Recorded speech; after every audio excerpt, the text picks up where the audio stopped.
안녕하세요. 쩔대갑TV의 명품 PD 한PD입니다. 자, 오늘은 지금은 현금 유동성 랠리, 빨아들이는 블랙홀은 시중에 역대급 유동성이 풀렸는데, 그 유동성 머니들이 지금 어디 시장으로 빨려 들어가는가, 그것을 통해서 우리가 어떻게 자산의 등치를 키울 수 있는가, 그런 것에 대해서 한번 알아보겠습니다. 지금은 그 유동성이 세계적으로 많이 풀렸고, 우리도 많이 풀렸고, 가장 자기의 자산을 키우기가 가장 좋은 시절입니다. 지금 자산을 키우지 못한다고 하면 상당히 뒤처지게 되는 거죠. 그런 현상이 실제로 나타나고 있어요. 제가 그 뒷부분에서 이제 설명을 하겠지만, 초고액 자산가들이라고 그러죠. 보통 한 300억 이상 가지신 분들, 영어로는 SNI라고 그러던데, 이제 증권사에서 관리하시는 고객들. 그런 분들이 이런 시장에 300억 이상 가졌으니까 얼마나 많은 자산을 늘렸겠습니까? 여유있게. 그런 분들이 바로 이제 그렇게 자산을 늘리다 보니까, 생각해 보십시오. 그렇게 자산을 늘리다 보니까 또 다른 투자를 하게 되는 거죠. 그런 돈이 다시 또 강남으로 들어가게 되는 거죠. 강남 아파트로 자식들에게 이제 집을 사주게 되고, 그런 과정을 통해서 또 이렇게 사회가 빈부의 격차를 갖게 되는 거예요. 결국은. 결국은 우리가 부동산 시장에서 어떤 양극화가 나타나는 것은 이런 유동성 랠리로 인한 양극화가 그대로 자산 시장에서 나타나게 된다. 그렇게 됨으로써 어떤 빈부의 격차가 벌어지고 자산의 양극화가 벌어지게 된다는 거죠. 그러니까 이런 유동성 랠리의 시장에서 우리가 자산을 키우지 못하면 결국 우리의 어떤 삶의 등급은 떨어진다. 그렇게 보시면 됩니다. 그런 의미에서 제가 오늘 방송을 한번 제작을 해봤습니다. 지금 우리가 역대급 유동성, 그 시장이 왔는데, 이 기회에 바로 이제 그런 기회를 잡아야 된다. 자산을 등치를 키울 기회를 잡아야 된다. 그런 의미에서 이제 한번 제작을 해보는 겁니다. 지금은 역대급 유동성 파티다. 코로나 바이러스 이후 시장에 역대급 유동성이 풀렸습니다. 코로나 바이러스라는 건 경제적 위기가 온 거죠.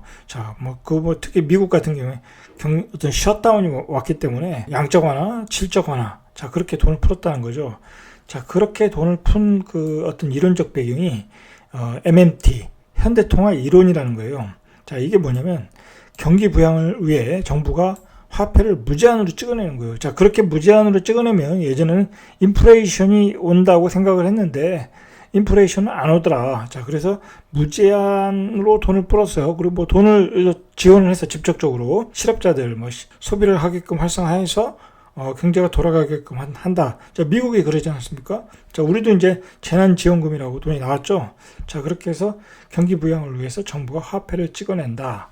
그게 이제 그런 게 어떤 이론적 배경이었다는 거죠. 실제로 통화량 증가율이 2개월 연속 사상 최대치라고 합니다. 근데 세계적으로 2018년인가요? 2018년에 예를 들어서 76조 달러죠. 지금 현재가 86조 달러라고 그래요. 그러니까 10% 이상 더 늘어났죠. 그만큼 이렇게 세계적으로 유동성이 어마어마하게 늘어났다. 우리 국내를 보면 5월 M2의 증가율이 35.4조 원, 1.2%가 증가를 했다고 그래요. 그러니까 지난달에 비해서 1.2%가 증가했다는 거죠. 이 1.2%의 증가는 역대 최대폭 경신이라고 그래요. 누적으로 보면 2018년에 2696조였다는 거예요. 2696조. 2020년 이게 5월 기준 같아요. 3054조. 2년 동안에 358조가 증가했다. 그러니까 시중에 2년 동안에 358조가 풀린 거예요. 그 금액으로 보면 10%가 넘죠. 그러니까 세계적으로 증가한 퍼센테이지와 우리의 통화량이 증가한 비율이 거의 비슷하다는 거죠. 그만큼 그건 결국 자산의 어떤 버블 현상이 일어나는 거죠. 그래서 우리 부동산 경기가 호황을 누리게 됐던 거죠. 이 M2의 어떤 구성을 보면은 이걸 좀 아셔야 돼요. 현금이 있고, 결제성 예금이 있고, 저축성 예금이 있고, 2년 미만의 정기 예금이 있고, 금융채. 그러니까 이 M2라는 것은 뭐냐면 결국은 이렇게 즉각적으로 현금화할 수 있는, 현금화해서 유동성을 가질 수 있는, 그런 돈을 말하는 것 같아요.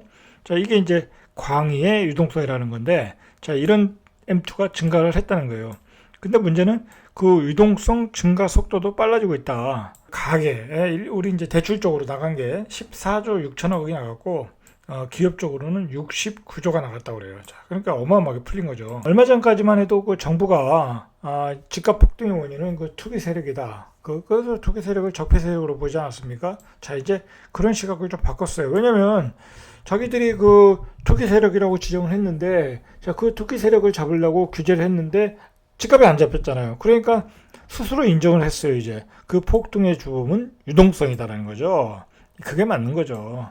투기 세력이라기보다는 그 투기 세력이 결국은 투기를 할 수 있는 건 뭐예요? 유동성 머니가 많아지니까 저금리로 초저금리를 이용해서 투기를 했던 거죠. 그러니까 근본적인 원인은 유동성이라고 인정을 했어요. 정부도. 자, 그러니까 정부가 욕을 먹는 것은 그 시장의 근본적인 어떤 원인은 유동성이고, 그 유동성에 대한 어떤 그 유동성에 맞는 규제를 했어야 되는데, 시장의 매물을 말라버리는 정책을 하니까 시장에 물건은 없고, 그 다음에 매물은 없고, 그 다음에 유동성은 많으니까 집값이 폭등했던 거죠. 그러니까 거기다 대고 중과세를 하고 투기 세력이다 하고 막 그러면서 이제 어떤 시장의 공급량을 줄여버렸던 거죠. 그래서 정부가 욕먹는 거예요.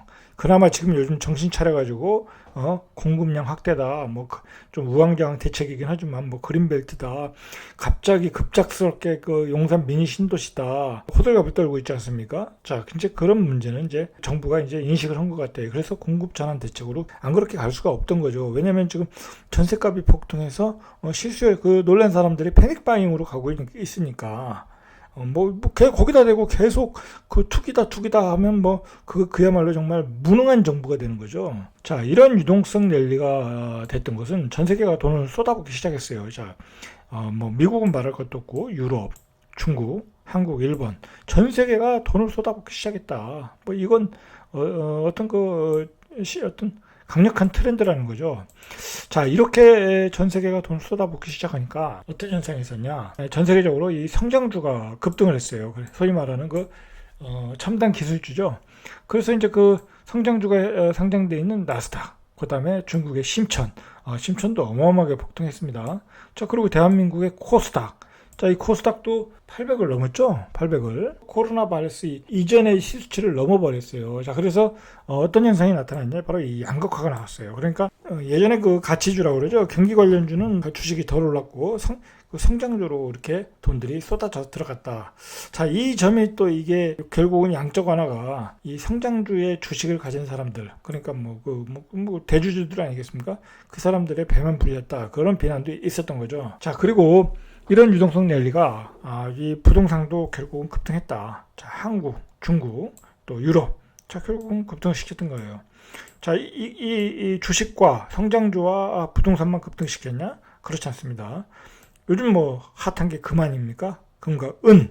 자, 그리고 요즘 경기가 좋아질 가능성이 있으니까 구리, 이런 원자재까지 폭등했다. 그러니까 이런 모든 게 다 폭등했는 거예요. 모든 게. 자, 그래서 나오는 얘기가 미국 달러 빼고 다 올랐다. 자, 그래서 요즘 금값도 올라가고 은값도 올라가고 다 올라가는 거예요. 자, 그러면 뭐냐? 결국은 이런 유동성이 축소된다. 그 인플레이션이 현상이 나와서 미 연준에서 금리를 올리기 시작한다. 자, 그렇게 되면은 이제 결국은 이런 거품이 꼈던 거품들이 다 한꺼번에 다 빠져나갈 수 있는 거예요. 한꺼번에. 자, 그렇게 보시면 돼요. 자, 그리고 요즘은 하도 많이 달러를 푸니까 이 달러가 약세가 되고 있어요. 약세. 이 달러가 약세가 되면 돈이 신흥국으로 유입이 돼요. 그리고 이제 금으로 들어가고. 자, 그래서 최근에 이제 우리나라 주식이나 어떤 신흥국 주식이 동방 상승을 하고 있는 거예요. 중국도 요즘 거의 폭등가가 아니었습니까? 최근에 조정을 받았지만, 그래서 달러가 약세가 되니까 우리나라 주식도 외국인들이 사고, 자, 이렇게 최근에 급등장을 이루었던 거죠. 이러한 랠리 전에 그 어떤 주식시장에서의 랠리, 원자재 시장에서의 랠리 전에 우리 대한민국 아파트 시장은 2013년부터 이제 상승세를 타면서 결국은 유동성의 어떤 초저금리의 효과를 톡톡히 봤죠. 자, 그래서 이제 폭등을 했고, 최근에는 실수요자들이 이제 30대 무주택자들이 이제 패닉 바잉을 했던 거죠. 자, 그리고 이게 주식시장에서는 전 세계 주식시장의 이제 이번 시장의 특징이 뭐냐면 반등의 가격이 급하게 일어났다는 거예요. 반등이 빨리 일어났다. 자, 그리고 V자로 일어났다는 거죠. 자, 이게 너무 많은 유동성이 풀리다 보니까 그 소위 말하는 그 개미들, 그 개인들, 전 세계 개미들이 이 시장을 주도했다는 거예요. 반등을 주도했다. 한국의 동학개미, 중국의 부추, 자, 그리고 미국의 로빈 후더가 시장을 주도했다는 거죠. 자, 그래서 요즘 하루 평균 주식 거래 대금이 19년도에 9.3조였는데 딱 2배 늘었네요. 18조 3조. 자, 20년에는 18조 3조가 됐다 그래요. 시장에 이렇게 유동성이 풍부했다. 지난 시간을 보니까. 자, 그 유동성이 어떻게 이동했나 한번 우리가 보시죠. 자, 코로나 바이러스 이전까지는 완벽하게 부동산으로 쏠렸죠. 자, 부동산으로 많은 돈이 들어왔던 거죠. 그 초저금리 한 3%대, 4%대부터 해서 한 3%대 진입하면서 그 부동산 시장으로 쏠렸는데, 자, 그것은 이제 그 자산가들이 돈의 가치가 떨어지니까 인플레이션 해지 수단으로 많이 들었어요. 자, 그런데 그 7.10 대책 이후에, 7.10 대책이라는 것은 뭐 세금으로 강력하게 규제를 하는 정책이니까 부동산 아파트 투자로 이렇게 이익을 남길 수 없는 구조가 되어버렸어요. 자, 그러니까 그 뒤로 바로 주식시장으로 급격하게 들어오는 거예요. 자, 지금 시장은 그 7.10 대책 이후에 부동산의 유동성이 주식시장으로 쏠렸다. 자, 그렇게 보셔야 돼요. 자, 그래서 요즘 주식시장에 그 나타나는 현상 중에 하나가 개별 종목 장세예요. 개별 종목 장세. 뭐 물론 이제 그 언택트 관련 주식이 다 떴고, 자, 그리고 뭐 코스닥의 개별주들, 자, 그다음에 코스피의 저가 대형주들, 예를 들어서 뭐 그런 주식도 이렇게 뜨더라는 거예요. 싸구려 주식들, 뭐 경기 관련주인데 싸구려 저평가된 주식들, 자, 그런 주식들을 이렇게 강한 매수세가 들어오더라는 거예요. 그러니까 주식시장의 그 전문가들도 놀라는 거예요. 뭐 예를 들어 뭐 두산중공업 같이 무거운 주식들이 상한가 막 치는 거 보고 굉장히 놀랐다는 거예요. 자, 그만큼 그 시장의 유동성이 풍부하다. 자, 그리고 이제 이런 개별 종목 장세가 이제 되고 있는 어떤 현상을 보면 요즘 그 뭐 제약주, 바이오주, 뭐 어떤 제약주는 뭐 연초 대비 6배인가? 뭐 그렇게 올랐잖아요. 자, 그런 그 연초 대비 막 그 6배, 7배 뭐 그렇게 오른 주식이 나온다. 그만큼 시장에 어떤 유동성이 많다. 자, 그런 머니들이 부동산으로 들어온다. 실제로 그 고객 예탁금이라고 그러죠. 자, 이게 증가를 했다고요. 4월에 한 42조, 5월에 한 44조, 7월에 46조. 이렇게 급격하게 증가하고 있다는 거예요. 그러니까 7.10 대책 이후에 돈들은 주식시장으로 급격하게 쏠리고 있다. 자, 보통 개미들이 또 들어오면 신용융자를 많이 써요. 개별, 또 욕심이 나니까 또 많이 살라고. 자, 그러다 보니까 신용융자도 거의 뭐 하루에 1,000억인가요? 뭐 그렇게 증가한다는 것 같아요. 그래서 신용융자가 13조 7천억. 어마어마하게 많다는 거죠. 그 대한민국도 그 양적 완화를 위해서 한국판 양적 완화, 환매 조건부 채권도 매입했어요. 이것도. 자, 그만큼 대한민국도 풀어놓은 돈이 많다는 거예요. 자, 근데 이러한 그 어떤 양적 완화, 이러한 그 자산 시장의 어떤 법을 해서 우리가 지금은 이제 빚을 이용해서 어떤 투자를 할 줄 아는 사람이 바로 이제 자산을 키울 수 있는 거죠. 나는 돈이 없으니까 투자를 못 한다. 자, 그러면 이제 그 나의 삶은 밑으로 추락을 하게 되는 거예요. 자, 그래서 제가 항상 얘기하잖아요. 이게 투자자로서 살아야 된다. 자, 투자자로 살기 위해서는 공부를 해야 되겠죠. 자, 부동산도 공부해야 되고, 주식도 공부해야 되고. 자, 이제 월급만 가지고는 이 세상을 쫓아갈 수가 없는 거예요. 이 세상에 어떤 그 돈의 가치가 하락하는 것을 쫓아갈 수가 없다. 예를 들어서 내가 이제 500만 원을 월급으로 받는데 1년에 한 2천만 원을 모았다. 자, 그게 이제 2천만 원이 아니라는 거예요. 1,000만 원이라는 거예요. 왜냐면 그 2천만 원을 은행에 맡겨도 금리가 1%밖에 안 되니까. 자, 그리고 다른 사람들은 다른 상품에 투자해서 자신의 자산을 늘리고 있잖아요. 그러니까 경쟁이 안 되는 거죠. 자, 그래서 그 은행에서 정기예금이 매달 10조 이상 빠져가지고 투자 상품으로 가고 있다는 거예요.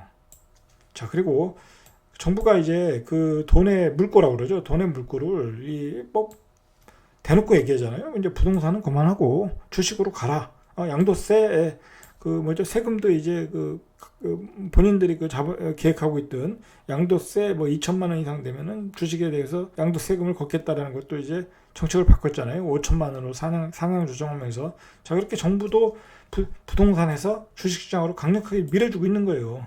그 주식시장이 또 화랑이 돼야 거기서 돈의 흐름이 또 기업으로 연결되고 경제가 돌아간다고 정부가 판단하는 거죠. 그러니까 우리는 정부의 정책을 따라가야 되는 거예요. 뭐 지금 아파트 투자해가지고 뭐 어떻게 돈 수익을 낼 수가 없잖아요. 뭐 세금의 한 60, 70%다 가져가고 그 다음에 뭐 취득세 한 12% 내고 뭐 남는 게 없어요. 그러니까 정부의 시책은 주식시장으로 투자해라. 자, 그 얘기예요. 이러한 그 유동성의 어떤 함정이 있겠죠. 자, 그것을 살펴보면 어떤 그 부동산 시장은 제가 이제 전 방송에서 얘기했지만 마지막 징후가 나타나고 있다. 자, 조심해야 된다는 거죠. 그 주택의 하위군 빌라 다세대가 거래되고 있다. 이게 이제 부동산 시장의 이제 마지막 징후라고 보시면 돼요. 자, 그래서 이제 투자자들이 이제 고점 매도하고 있고, 서울시장 같은 경우에 실수요자는 고점 매수하고 있어요. 이런 현상이 일어나고 있다. 그러니까 제가 지난 시간에 얘기했지만 30대 무주택자는 서두를 필요가 없다는 거예요. 그리고 710 대책 이후에 분명히 거래량이 줄고 있어요. 그러니까 패닉 바잉을 하지 마시고 기다렸다가 공급량이 이제 나오면 그때 사셔야 된다는 거예요. 지금 사봤자 먹을 폭도 크지 않고 별 득이 없다는 거예요. 그래서 이제 부동산 시장은 이제 버블이 어느 정도 형성이 되었다. 이제 그렇게 보시면 돼요. 그래서 이제 주식시장으로 돈은 몰리고 있다. 자, 이게 이제 그런 증거가 신용융자의 증가.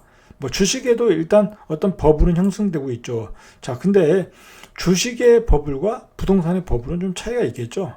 자, 아파트 시장은 이미 한계치를 넘어가고 있다.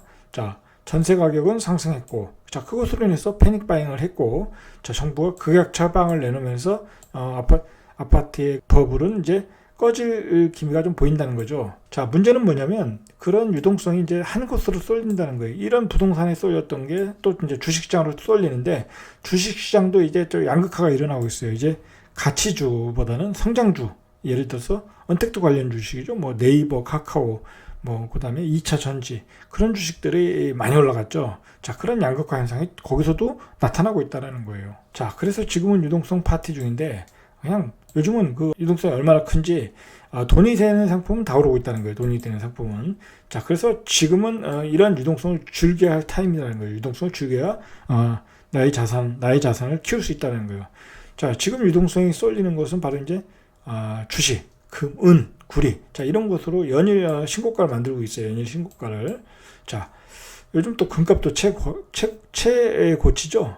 자, 그래서 이제 결국은 이런 돈이 되는 상품이 다 올라간다. 자, 이 자산을 가진 자와 안 가진 자의 차이가 벌어지는 거예요.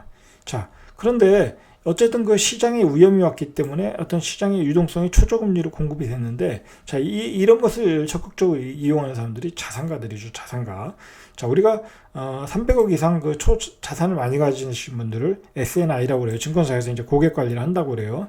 자, 이런 분들이 최근에 이런 코로나 바이러스 위기에 뭐 채권도 그분들은 기본적으로 액수가 크니까 채권도 사고 주식도 사고 그러는데, 자, 주식도 이제 전문 상담가들한테 이제 상담을 받으니까, 자, 미국의 요번에 많이 오른 미국의 기술주들이죠. 대장주들, 뭐 테슬라, 아마존, 애플, MS, 자, 그런 주식을 사가지고 또 수익이 30%에서 50% 났다고 그래요. 그러니까 돈 있는 사람이 또 돈을 벌게 된 거예요. 결국은 이런 위기, 초저금리. 자, 거기서 더 공격적인 분들은 또 대출까지 받았겠죠.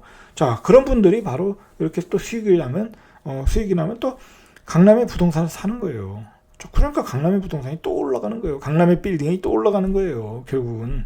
자, 결국은 그러한 사람들이 가지고 있는 게 뭐예요? 금융 지식이잖아요. 계속 수익을 내니까 여기 들어가면 먹고 저기 들어가면 안 되고 뭐 그런 것을 아니까 뭐 애매한 펀드는 들어가지도 않아요. 요즘 사기치는 펀드들이 있잖아요. 막 그런 펀드는 들어가지도 않아요. 이런 분들은. 자, 그러니까 거기서 또 재산을 근데 자본이 없는 분들은 융자를 받아서 대출을 받아서 투자한다는 건 엄두도 못 내고 있는 돈도 쉽게 투자를 못 하는 거예요. 그 시장을 부정적으로 보니까 지금 유동성 파티를 즐겨야 될 타임에 그것을 부정적으로 보니까 돈을 못 버는 거죠. 그러니까 자신의 이 거주지도 이제 옮기지 못하는 경우가 생기는 거죠. 왜냐하면 내가 살고 있는 집은 조금 올랐고 새로운 신축 아파트는 많이 올랐는데 그걸로 과감히 못 옮기는 거예요. 자본이 늘어나질 않으니까. 자, 그래서 그 유동성의 흐름을 타는 사람과 역회가 하는 사람은 아주 양극화가 벌어지고 있다. 자, 결국은 우리가 이러한 현상의 결과, 어떤 그 유동성 파트에서 즐겨서 자산을 늘린 사람과 못 늘린 사람들의 결과는 이 서울의 경우에 이 부동산으로 그대로 나타나는 거예요. 그대로. 자, 이 강남 마용성, 뭐 강남은 이제 뭐 30억, 좋은 건 30억이잖아요. 8사 기준으로. 자, 마용성도 좋은 거 한 20억 가요. 요즘 뭐 16억에서 20억. 자, 그 돈은 일반인들이 생각하기에 비싸다고 생각하지만 이 유동성 파트에서 자산을 늘리신 분들은 그 집을 사는 거예요. 저 집을 저렇게 많이 오른 집을 누가 사나 그렇게 생각하고 있지만 바로 이 유동성 파트에서 자산을 늘린 분들이 사는 거예요. 그래서 양극화가 되는 거예요. 결국은. 자, 거기서 전세로 살다가 그 집을 못 사고 전세가 폭등하니까 결국 노도강으로 가고 금강구로 가고 그러는 거예요. 결국은. 자, 그러니까 제가 항상 얘기하잖아요. 지금 삶은 투자자의 삶이 되지 않으면 이 사회에서 생존하기가 어려워요. 그러니까 공부하셔야 된다는 거예요. 부동산도 공부하셔야 되고, 주식도 공부하셔야 되고, 채권도 공부하셔야 되고, 금도 공부하시고, 자, 그 사이클을 다 돌아가면서 투자해서 수익을 빨리빨리 거두셔야 돼요. 그래, 고부로 벌어야 되는 거, 고부로. 자, 그래야 따라갈 수 있는 사회고, 내가 부자의 대열에 들어갈 수 있는 거예요. 그렇지 않으면 부자가 될 수가 없는 거예요. 그런 지식이 없으면 부자가 될 수가 없는 거예요. 부의 지식이 없으면 부자가 될 수 없다. 이거 명심하셔야 돼요. 자, 그래서 이런 그 유동성 파티가 나오니까 결국은 양극화가 나오니까 어떤 정부가 대응을 해야 되겠죠. 이 양극화에 대해서. 왜냐면 어쨌든 이런 양극화, 유동성 양적 완화가 나왔다는 것은 경기가 안 좋다는 얘기니까 실업률이 증가를 하는 거예요. 실업률이 증가하고 그 반대편에서는 초자산가들, 자산을 많이 가지신 분들, 아니면 금융주식, 그 부의 지식이, 재테크 지식이 좋으신 분들은 어떤 그 자산을 투자해가지고 자산 가치를 상승했겠죠. 자, 그러니까 정부가 이렇게 세제 개편을 하는 거예요. 왜냐면 기업이 안 좋으니까 법인세가 안 들어오잖아요. 근데 돈을 많이 버는 사람들은 세금을 더 내라는 거 아니에요. 자, 그래서 10억 이하의 그 고소득자, 소득 10억 이상의 고소득자, 예전에 이제 42%였는데 45%를 올렸다고 그러죠. 자, 그러니까 고소득자, 자산을 많이 늘린 사람 세금을 많이 내라는 거예요. 자, 지금은 유동성 파티를 즐겨할 타임이지 두려워할 타임이 아니라는 거예요. 그러면 지금 돈이 어디로 가고 있는가 한번 확인해 보시라는 거예요. 부동산 시장은 아니라는 거예요. 부동산 시장은 아니다. 지금은 아직도 주식 시장에 돈이 빨려 들어가고 있다. 자, 그 주식시장에서 나타나는 게 바로 그 개별 종목의 어떤 종목 장세다. 물론 쉽지는 않습니다. 그 개별 종목을 찾아 들어가서 적절한 매도 타임을 잡는다는 게. 그렇지만 또 가치주도 싼 게 많아요. 자, 그러한 시장에 적응을 해야 나의 자산을 늘릴 수 있는 거죠. 자, 그래서 그런 삶을 살려면 결국 투자자의 삶을 살아야 된다. 여러분, 투자자의 삶은 내가 회사 다닐 때만 사는 게 아니에요. 회사 다닐 때도 이렇게 연습을 시작하고 잘못해서 연습을 시작하고 어떻게 보면은 본격적으로 투자자의 삶은 은퇴 후에 본격적으로 나의 삶이 투자자가 되는 거예요. 은퇴 후에 다른 거 할 필요 없어요. 투자자의 삶이 되면 되는 거예요. 네? 투자자의 삶. 뭐 채권도 사고 금융도 사고 부동산도 사고 다 할 줄 알아야 되는 거예요. 자, 그러면 나의 삶은 그 젊었을 때 그 직장 다닐 때의 삶과 다른 더 높은 단계의 삶이 기다리고 있는 거예요. 은퇴 후에 나는 뭐 새로운 직장을 찾겠다 그러지 마시고, 제가 보기엔 그런 시대가 아니에요. 이제는 그 투자자의 삶을 살아야 돼요. 이제 자본주의가 뭐랄까요, 고도 성장하면서 이제 어떤 투자할 수 있는 상품 시스템이 다 갖춰져 있어요. 우리가 예전에 뭐 금, 은, 뭐 심지어는 지금 석유도 사잖아요. 그죠? WITI인가요? 자, 그 펀드가 있잖아요. ETF 펀드가 있잖아요. 자, 금, 은도 ETF 펀드로 살 수 있어요. 구리도 살 수 있어요. 내가 경기가 이제 바닥을 치고 올라온다. 그러면 구리 사면 되고, 석유 사면 되고, 또 뭐 천연가스 사면 되고, 자, 그렇게 하면 돼요. 자, 그러니까 그 투자자의 어떤 그 지식을 갖추고 있다면 정말 그 놀 수 있는 판은 다 확실하게 갖춰져 있다. 이거 예를 들어서 10년 전, 20년 전 뭐 우리가 원유를 살 수 있었겠습니까? 못 사지 않습니까? 자, 그리고 우리 또 공매도도 칠 수 있어요. 개인들도 이제. 이거 얼마나 좋은 세상이에요. 자, 그러니까 주식 고수들이 그런 말을 해요. 주식 고수들에게는 그 주식시장, 예를 들어서 주식을 사고 팔고, 뭐 펀드를 사고 팔고, ETF라든지, 자, 그냥 현금 출납기라는 거예요. 현금 출납기. 자, 일반인들한테는 거기가 이제 돈이 빨려 들어가는 어떤 블랙홀, 예? 그런 그 돈을 잃어버리는 그 시장이지만, 그런 그 주식 고수, 뭐 금융 주식이 뛰어난 사람들에겐 현금 출렁이다. 자, 그 정도로 공부를 해서 대비를 하셔야 돼요. 자, 그래야 우리 삶이 업그레이드 되는 거예요. 자, 이상 절대값 TV의 명품 PD 한 PD였습니다.